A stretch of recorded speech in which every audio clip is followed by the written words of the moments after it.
Les amis, bonjour. Cette semaine, j'ai posté sur mes pages Facebook et YouTube une couverture d'un magazine camerounais avec une statistique pour le moins inquiétante concernant le cancer du sein. Alors, en effet, en termes d'incidence au Cameroun, on note plus de 3000 nouveaux cas de cancer du sein chaque année. Vous avez entendu? Plus de 3000 nouveaux cas de cancer du sein par an au Cameroun. Et ce que je vous demandais donc dans ce post, c'est comment expliquer cela? Selon vous, qu'est-ce qui explique cette arrivée fracassante de cancer dans nos pays en Afrique? Arrivée fracassante et je dirais même galopante parce qu'on a l'impression que ça prend vraiment de l'ampleur. Comment expliquer cela? Comment expliquer que aujourd'hui, je suis sûre, chacun d'entre nous connaît au moins une personne, une proche au pays qui a été frappée par le cancer et très souvent même c'est des jeunes, c'est des gens, voilà, c'est pas des grands-pères, des grands-mères, non, nos grands-pères, nos grands-mères, ils vont très bien, ils sont là-bas au village, ils n'ont aucun problème. Comment expliquer donc que notre génération et celle de nos parents soit frappée comme ça de plein fouet par les cancers? Comment expliquer qu'aujourd'hui on voit des parents qui enterrent leurs enfants, des grands-parents qui enterrent leurs petits-fils, leurs petites-filles, alors que la nature voudrait que ce soit les enfants qui enterrent leurs parents et leurs grands-parents? On a l'impression que vraiment la tendance est inverse aujourd'hui. Et donc, franchement, ça mérite qu'on se pose des questions. Et donc, c'est la question que je vous posais. Et vous avez été nombreux dans les commentaires à répondre, à donner des idées vraiment toutes correctes. Et il y en avait vraiment qui étaient vraiment très bien développées. Franchement, merci pour votre participation. Et vraiment, je me félicite d'avoir une audience aussi qualifiée, aussi compétente, intelligente. Et je me dis quand même que les vidéos que je fais souvent ici n'entrent pas dans les oreilles des sourds. Alors, il en est ressorti 7 facteurs qui expliquent cela. L'alimentation, la sédentarité, la contraception hormonale, les cosmétiques, le stress, tabac, alcool et puis la pollution. Voilà les 7 facteurs majeurs qui expliquent que en Afrique, on commence à avoir des cancers aussi.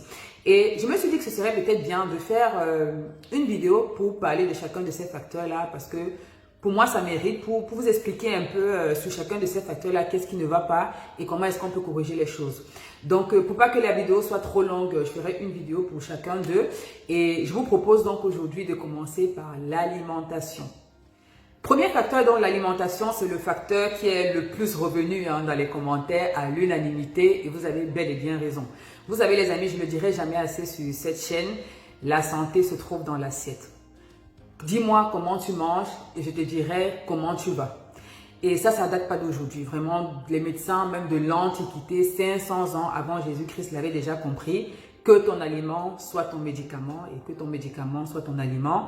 D'aucuns disaient, vaut mieux un bon resto qu'une bonne ordo, etc. Donc, c'était vraiment pour mettre en exergue le fait que notre santé soit étroitement liée avec notre alimentation.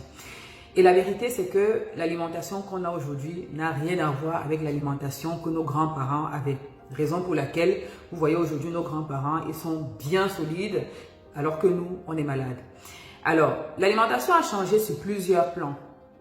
Premièrement, aujourd'hui, on a une alimentation, on a une agriculture qui utilise les pesticides, qui utilise des engrais chimiques.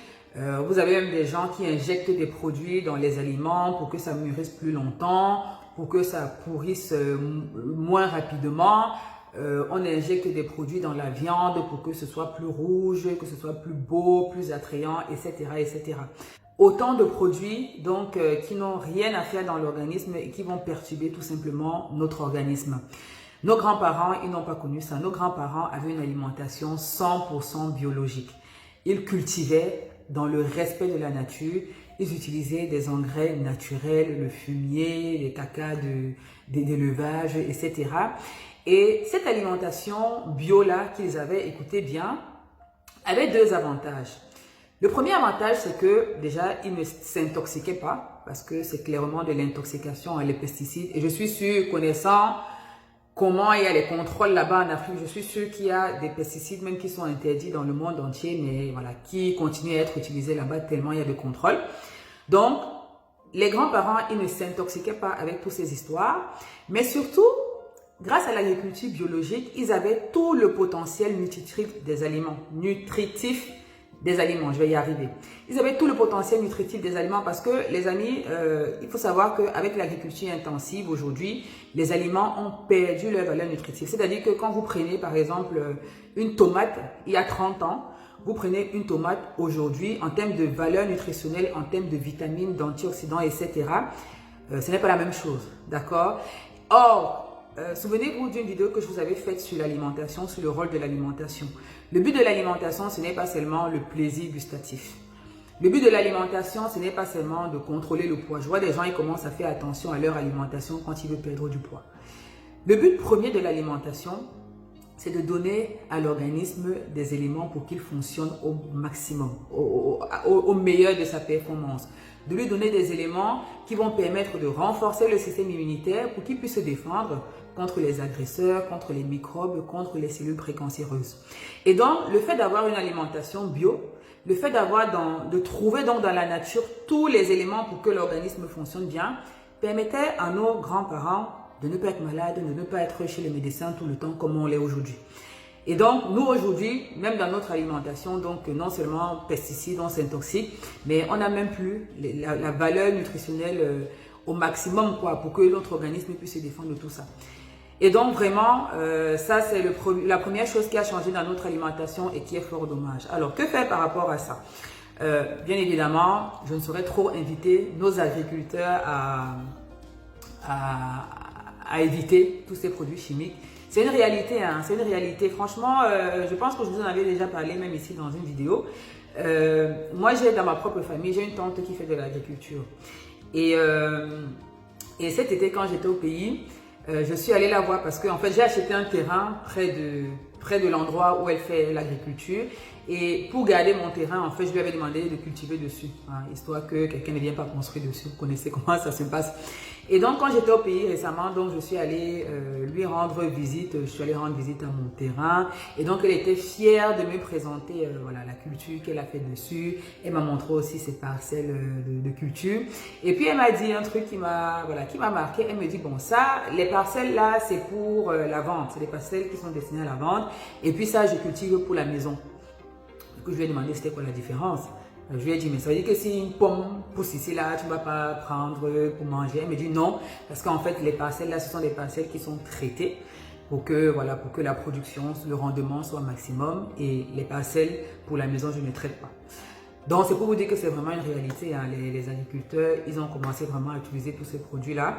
Et donc, voilà, j'appelle à la bonne conscience de tout le monde. Franchement, la santé publique, ça concerne tout le monde. Donc, voilà, pour les agriculteurs, essayez de revenir aux méthodes naturelles. Et puis, à l'échelle individuelle, qu'est-ce qu'on peut faire? Ce que je conseille, premièrement, je conseille de privilégier les circuits courts. Évitez les supermarchés parce que les supermarchés, vous n'avez aucune idée de la provenance des produits. Ouais, et c'est difficile d'avoir une idée de la provenance des produits. Quand vous allez au marché, vous avez les mamans qui sont là, vous avez les mamans qui ont des produits qui viennent parfois du village, qui ont été cultivés encore par les grands-mères là-bas, les mamans là-bas. Essayez de partir plus vers ces produits-là. Alors, c'est vrai, il faut le reconnaître qu'aujourd'hui aussi, certaines mamans aussi ont commencé à mettre un peu de produits chimiques, etc. Mais je pense que la casse est quand même limitée par rapport à l'agriculture intensive. Donc, je conseille quand même dans un premier temps de retourner vers nos petits commerces, voilà, nos petits agriculteurs locaux. Ça, c'est la première des choses. La deuxième chose, je conseille aussi d'observer tout simplement ce qu'on achète parce que souvent, vous les voyez à l'œil nu, les pesticides. Quand j'étais au pays encore cet été, je suis allée au marché, je cherchais les épices, hein, les basiliques, céleri, etc. Et je vous assure, je suis tombée sur des céleris. Les céleris, normalement, c'est vert. Mais je vous dis que j'ai trouvé un céleri qui était bleu comme on a vu ici. C'est-à-dire qu'il y avait des taches bleues, si bien que le céleri dans son ensemble, on avait l'impression qu'il était bleu. Donc, bien entendu, je me suis douté que c'était des produits qu'on avait utilisés pour la culture. Et bien évidemment, je n'ai pas acheté. Donc, faites attention à ça. Hein, faites attention à ça quand vous achetez les produits. Et quand j'y pense, il y a des mamans qui achètent les épices au supermarché, qui n'ont pas la machine à écraser à la maison, du coup qui écrasent sur le marché même Voilà, on met avec ce mélange-là, parfois on ne lave même pas, etc. On mélange tout, on fait la nourriture avec. Donc vraiment, observez les produits que vous achetez. Troisièmement, lavez les produits que vous achetez. J'ai l'impression que vraiment l'hygiène a foutu le camp. Hein. C'est-à-dire que l'hygiène de base qu'on a appris au cours préparatoire, là, les gens aujourd'hui, personne ne lave plus les mains. On achète les produits au marché, les fruits, les légumes, on ne lave plus. C'est-à-dire que le b.a.-ba, et après on s'étonne aussi qu'on a des crises de choléra, de typhoïde, etc. Parce que l'hygiène a foutu le camp. Mais les amis, si vous ne connaissez plus comment avoir un minimum d'hygiène, demandez à vos enfants qui sont primaires, ils vont vous expliquer. Lavez-vous les mains, lavez ce que vous achetez, les fruits, les légumes avant de les consommer. Vous réduisez quand même déjà une bonne partie des pesticides. Et puis une astuce qui fonctionne très bien que j'ai écoutée de plusieurs nutritionnistes pour enlever au maximum les pesticides, c'est de faire tremper vos fruits et vos légumes. Je parle surtout des fruits et légumes parce que c'est les aliments qui sont les plus concernés par la pulvérisation des pesticides. Et comme en général, souvent, il y a beaucoup qu'on consomme sans éplucher, c'est souvent beaucoup plus par les fruits et légumes qu'on ingurgite les pesticides. Donc, ce que vous allez faire pour réduire au maximum les pesticides, c'est de faire tremper vos fruits et légumes dans de l'eau dans laquelle vous rajoutez du bicarbonate alimentaire. Donc, en termes de proportion, c'est 2 cuillères à soupe de bicarbonate pour 1 litre d'eau. D'accord? Donc, vous les faites tremper 30 minutes et après, vous les rincez bien, vous les frottez à l'eau claire. Donc, ça, ce sont autant de suggestions pour ceux qui sont au pays, pour ceux qui sont en Afrique, parce que, bon, c'est vrai qu'ici en Occident, on nous a facilité la tâche parce que maintenant, on a la filière bio qui est quand même un gage de qualité. Alors, est-ce que c'est parfait à 100%? Je ne saurais pas l'affirmer, mais en tout cas, quand tu achètes bio, tu es quand même sûr que voilà, il y a un minimum de choses que tu limites. Donc voilà, pour nous c'est facile ici, mais au pays, comme il n'y a pas encore les de filières bio, essayez voilà déjà de, comme j'ai dit, de privilégier les circuits courts, de bien observer ce que vous achetez, de laver pour réduire au maximum les pesticides. Donc ça c'était le premier volet de l'alimentation, le fait qu'aujourd'hui maintenant on utilise beaucoup de produits chimiques. Le deuxième volet, c'est que maintenant, on est beaucoup plus tourné vers la fast-food que vers nos repas locaux. Et ça, c'est fort dommage.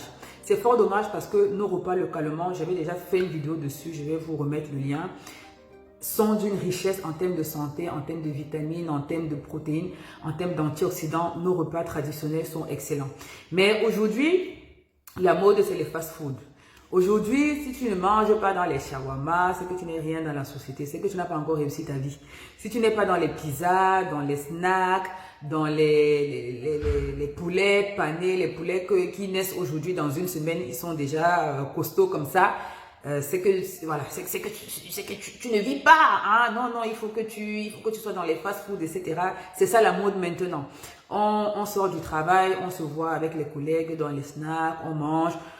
La nourriture, la bonne sauce gombo que madame prépare à la maison, ça ne nous concerne plus. C'est fort dommage. C'est fort dommage parce qu'on le sait, le fast-food, pour le coup, c'est purement de la nourriture plaisir. En termes de santé, on n'y est pas du tout. En termes de nutrition, on n'y est pas du tout. Ce sont des aliments qui sont ultra transformés, donc valeur nutritionnelle zéro. Ce sont des aliments qui sont trop sucrés. Même quand vous ne sentez pas le goût, le goût dans la bouche, ce sont des aliments dans lesquels on met beaucoup de sucre parce que le sucre c'est un conservateur et c'est un exhausteur de goût.